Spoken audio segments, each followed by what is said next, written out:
Everyone knows that cars skid on ice. You hit the brakes too hard and you slide. You take a curve too fast and you lose control.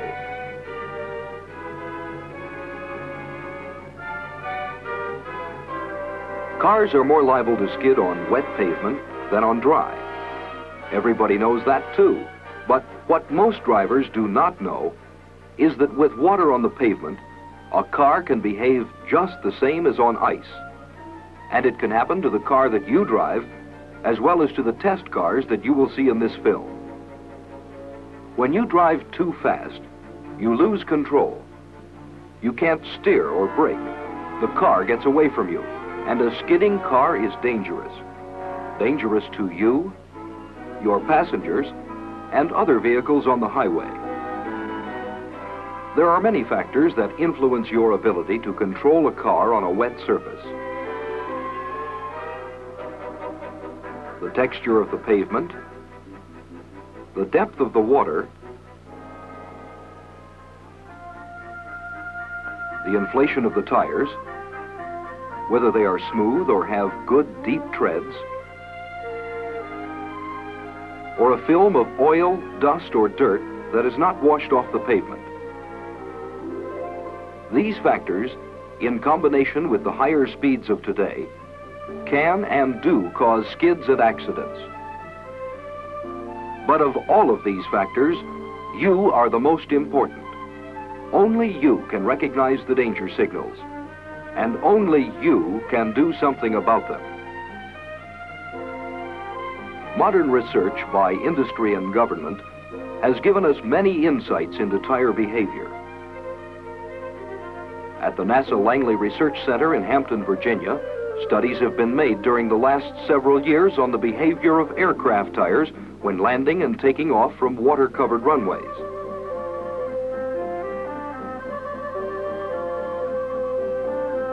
Actual test films show what happens. The wheels reach speed on dry pavement, but when they hit the flooded surface, they begin to slow down, because the tires are actually lifted up off the pavement and are riding on top of the water. This causes the wheels to spin down, and they may even come to a complete stop.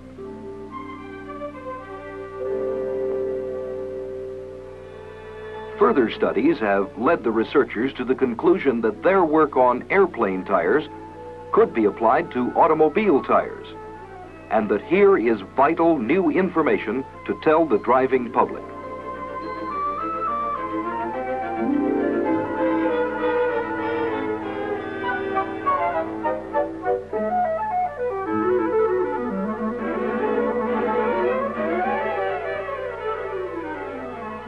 Tire behavior was studied by photographing the moving tire through a glass plate installed in the runway.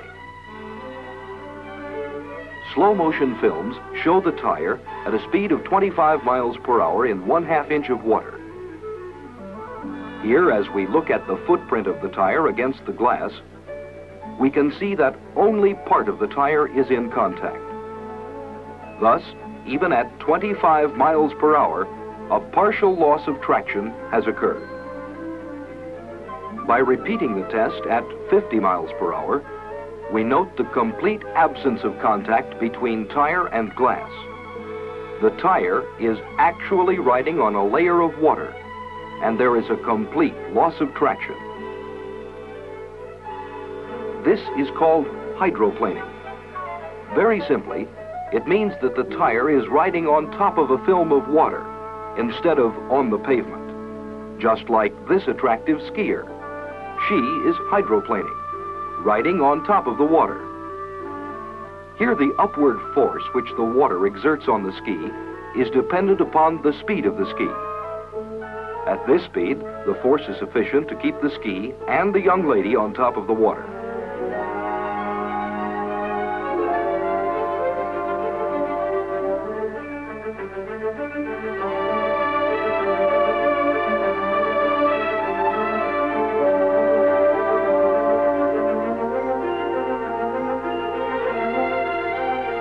Notice that as the speed is reduced, the skier sinks. Then, as the boat picks up speed, she rises to the top and is again hydroplaning on the surface of the water. The same thing can happen to your car if you're driving too fast on wet pavements. The tires ride up on the water surface and hydroplane, just as the skier did. When this occurs, you have no control over your car. Now, when does tire hydroplaning occur?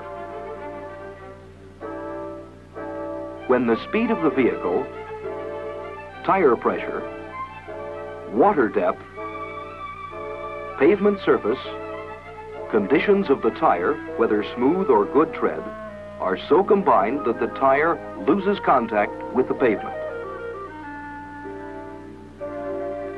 Research studies conducted by NASA have shown that new automobile tires will hydroplane in less than 1/2 inch of water, and smooth tires in less than 1/10 of an inch of water at the following speeds: 42 miles per hour when the tire pressure is 16 pounds,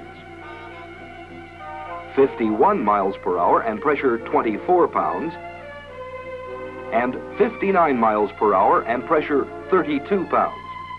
But recall that partial loss of traction occurs well below these speeds. Further research studies have been made by the engineers of a major tire company in England. And here in their test lab, you will see what happens to a tire under controlled conditions. A large drum starts to roll with a load of 800 pounds holding the tire against the drum.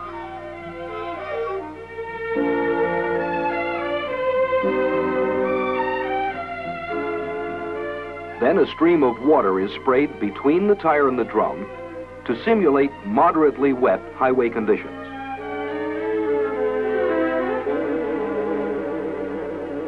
When the drum and tire speed is increased to 60 miles per hour, we see that the tire is losing traction and spinning down.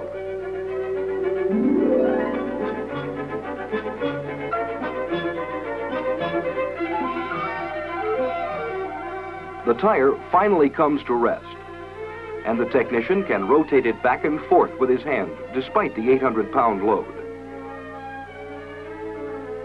A wedge of water has penetrated completely under the tire so that it is no longer in contact with the drum. The National Aeronautics and Space Administration and the Bureau of Public Roads of the Department of Commerce conducted demonstrations to show what happens to vehicle braking and steering when the pavement is wet.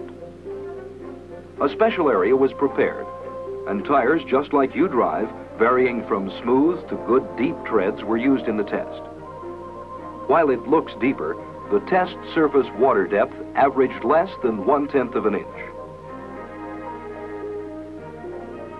It was demonstrated repeatedly that on this moderately wet, smooth surface, cars equipped with tires having good deep treads did stop in shorter distances than cars equipped with smooth tires.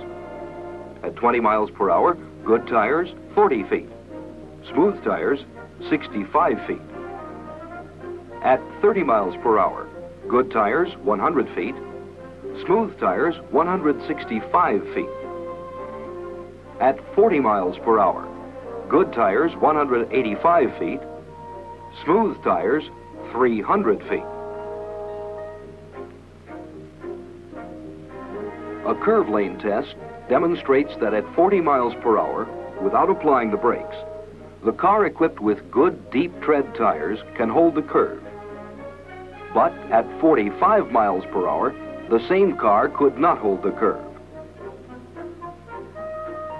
Thus, loss of traction experienced on wet pavements below hydroplaning speeds can result in serious braking and steering losses.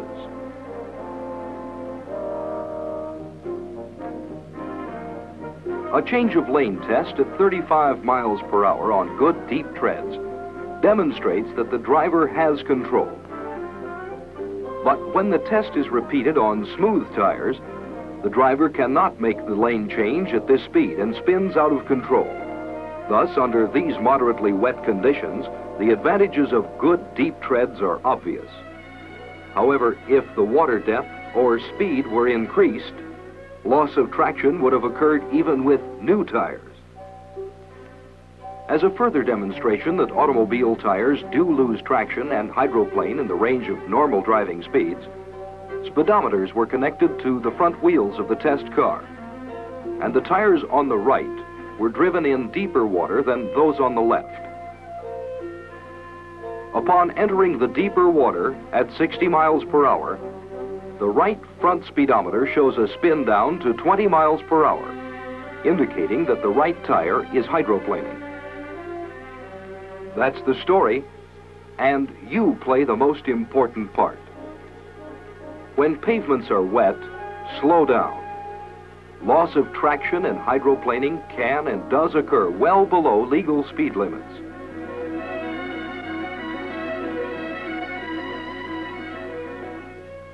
Use good tires. Be alert for wet spots, especially when you can see standing water. Increase following distances. Adjust your speed to road conditions. The highways are only as safe as you make them.